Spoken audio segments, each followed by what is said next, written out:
Hey guys, welcome to week 9. I figured instead of just spamming you with another announcement, I would record a video. So I want to talk about the schedule for a second because I gave you guys an extra couple of days to get week 8 done. This week is actually going to be finished next, let me check, next Wednesday. So today is Tuesday the 20th.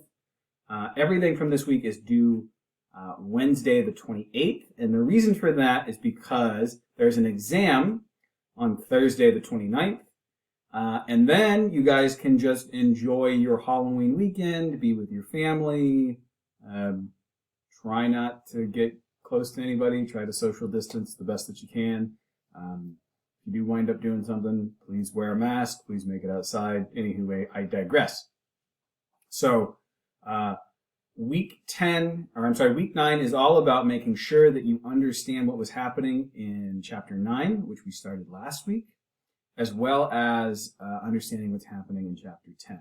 So chapter 10 is biotechnology, and we are going to be looking at this from a very conceptual framework. And when I say that, the reason I'm telling you that is because I think it's important to focus on the metaphors.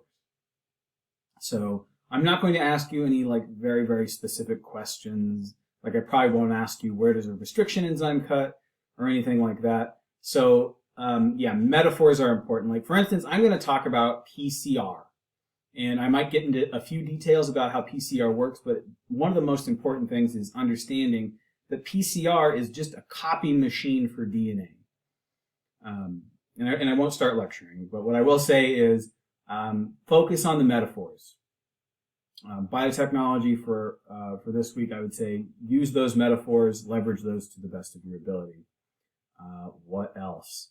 I don't think we're going to have a lab this week, and we'll just have, we're going to start up labs after the exam week, and I'll probably put that online for you guys so that you have plenty of time to do it, because the lab that I'm picturing us doing is a little bit extensive, so yeah, you guys have been great, by the way, about sending me your questions and concerns lately, so I really do appreciate that. Please, let's keep that going. I'm going to be getting a study guide out to you pretty soon. I'd like to write the exam first. I did have a couple of folks tell me that they didn't like how the study guide wasn't exactly the same as the exam, and so a few things about that. One, of course not.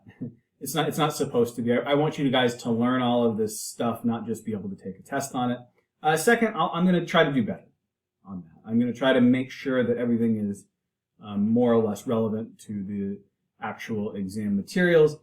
But, if I ask you a question on there, I'm probably not going to ask you that exact question on the exam, but I will likely ask you something tangentially related to it. So, if I'm asking you what's happening in G1, I'm probably going to ask you about S phase of interphase, and I'm probably going to ask you about G2 as well.